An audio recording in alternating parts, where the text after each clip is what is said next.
Bonjour les amis, j'espère que vous allez bien. On se retrouve aujourd'hui pour une nouvelle vidéo. On va parler un peu de communication, de géopolitique. Je suppose que vous avez tous vu la vidéo de charité de football qui a été organisée en France, je suppose par Emmanuel Macron. Et on a vu qu'il y a eu beaucoup de stars, de légendes qui ont participé à cette compétition. Mais je pense que, comme moi, vous avez vu également que dans cette équipe, il y avait beaucoup de joueurs africains, ou bien il y avait beaucoup de joueurs européens, mais d'origine africaine. Donc c'est important de mentionner ça parce que ce soit les Desailly, les Karambeu, ce sont des joueurs qui sont quand même d'origine africaine.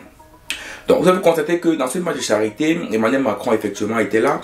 Il y avait plusieurs grands stars de l'Afrique qui étaient là pour un match de charité. Mais comme vous savez tantôt, un président ne met pas des godasses et un short pour rien. Tout ce qui est fait par un président de la République, c'est pour quelque chose. Mais comme l'Afrique aussi également est intelligent, on est devenu très intelligent, on ne se laisse plus berner par ces choses-là.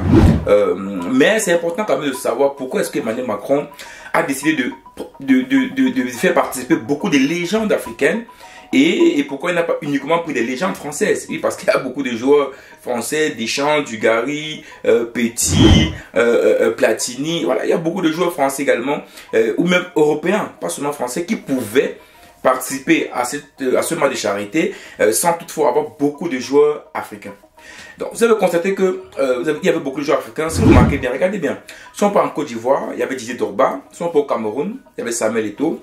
Si on part au Togo, il y avait Emmanuel Adebayor. Si on part au Sénégal, il y avait El Hadji Diouf. Si on part au Congo, à RDC précisément, on avait Fall Ipupa. Si on part au Ghana, on avait des joueurs comme Desailly, qui sont quand même d'origine ghanéenne. Donc, si on part au Sénégal également, il y avait même Diawara. Donc, vous comprenez ici là que on a fait l'effort de prendre des grands joueurs, des légendes. Parce qu'aujourd'hui, quand on parle des légendes africaines actuellement, vraiment, pour ne pas prendre la dernière décennie, donc je parle le siècle passé, si on prend ce siècle-ci, on voit bien que Drogba, Eto'o, Adebayor, El Hadji Diouf, c'est des joueurs africains qui ont marqué le temps, qui ont marqué l'histoire. Donc ici, clairement, on comprend que dans ce match de charité, il n'était pas uniquement pour gagner de l'argent. Parce que je me suis rendu compte que même ce match a rapporté combien? 57 500 euros. Je me dis, quand même, avec un président de la République, on s'attend à beaucoup plus. Oui, c'est quand même Macron. 57 500 euros pour moi, pour un président de la République, c'est très peu. C'est très peu. Donc, ce qui montre que davantage que ce match avait été organisé pour autre chose. Ça veut dire quoi? Ça veut dire que, vous savez qu'actuellement, entre l'Afrique et l'Europe, bon, les pays du Sahel, les pays francophones pour la plupart, l'entente avec la France, ce n'est pas très bonne. Vous voyez tous les conflits actuellement qu'il y a au Sahel, où la France a été chassée du Sahel. Vous voyez également comment, quand Charles Michel est arrivé au Sénégal, comment Diomaye Faye a bien précisé que les entreprises françaises qui sont au Sénégal vont dorénavant payer leurs impôts. Il a précisé également qu'aujourd'hui, le Sénégal veut rénover, veut réajuster tous les accords, tous les partenariats qui a été fait avec ces pays-là. On voit également les élections qui vont arriver au Cameroun, en Côte d'Ivoire et dans d'autres pays. Donc la France, et également on a vu la sortie du général Lecointre où il a précisé, il a dit, la France a besoin de la Méditerranée et de l'Afrique. Même comme on sait que quand il parle des Méditerranéens, on connaît qu'il ne parle pas des pays du Maghreb. Je ne sais pas pourquoi il divise le Maghreb et les pays africains, même si beaucoup de personnes disent qu'ils ne sont pas africains. Moi, à mon avis, je pense que les Maghrébiens sont des Africains. Donc, il a dit que le Maghreb, la Méditerranée et l'Afrique sont importants pour le devenir de l'Europe.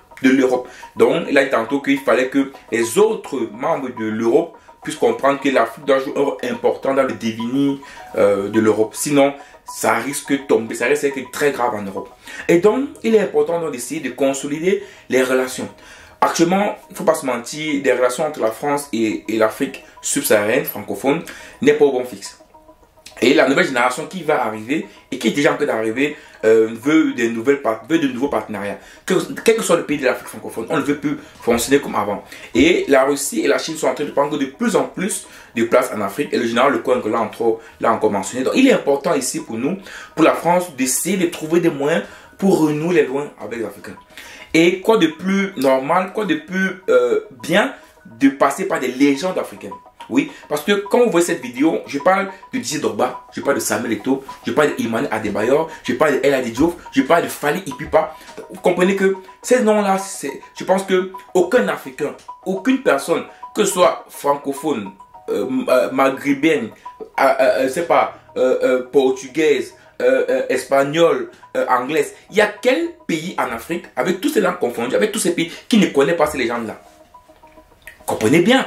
Il y a même des joueurs, il y a des légendes françaises qui ne sont pas connues en Afrique. Mais vous parlez dans n'importe quel pays en Afrique, vous parlez de Samuel Eto'o, vous parlez de Tite Togba, vous parlez d'Emmanuel Adebayor, vous parlez de Ila Diouf, ils sont connus dans toute l'Afrique.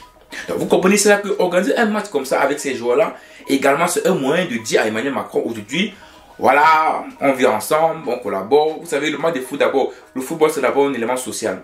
C'est un élément qui rassemble les foules. C'est un élément qui permet d'avoir la paix. Vous savez, on peut se détester, mais dans un match de football, lorsqu'on a une même équipe, lorsqu'on collabore ensemble, ça permet de pouvoir resserrer les liens. Donc, c'est un moyen également pour la France et Emmanuel Macron de resserrer les liens avec l'Afrique. De dire, ouais, on peut jouer ensemble, on peut communiquer ensemble, on peut parler ensemble, on peut on peut manger ensemble, on peut vivre ensemble. Oui, que c'est aussi un élément de communication. Mais malheureusement pour Emmanuel Macron, malheureusement pour lui, les Africains ne sont plus dupes, les Africains ne sont plus fous. D'ailleurs, c'est vrai que moi, personnellement, je suis un fan de Drogba, je suis un fan d'Eto'o, je suis un fan d'Adebayor, de tous ces gars-là. Je suis un fan de ces joueurs-là. D'ailleurs, ça m'arrive souvent sur YouTube d'aller regarder leurs anciennes vidéos pour voir les buts, voilà, parce que ça me plaît, c'est des jeux que j'ai aimés. Mais en aucun cas, même s'ils jouent avec Macron, même s'ils mangent sur la même table avec Macron, même s'ils sont des amis de Macron, ça n'empêchera pas que moi, et je pense également que vous, avez une envie de libération contre la France. En fait, vous savez que la France ne peut pas apporter quelque chose en Afrique. Aujourd'hui, il ne faut pas qu'on tourne, il ne faut pas qu'on tergiverse. La France est un pays qui ne peut rien apporter à l'Afrique. D'ailleurs, 64 après l'indépendance, la France n'a rien apporté. Donc, moi, je pense que ce n'est pas un match de football qui va permettre de resserrer les liens. Non. C'est Macron, s'il veut revenir en Afrique, s'il veut. Parce que je ne suis pas de ces gens qui pensent que, oui, on veut se libérer de la France. Oui, on veut se libérer de la France.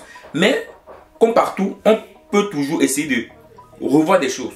Donc, ça veut dire quoi? Ça veut dire que si aujourd'hui, Macron veut resserrer les liens avec nous, avec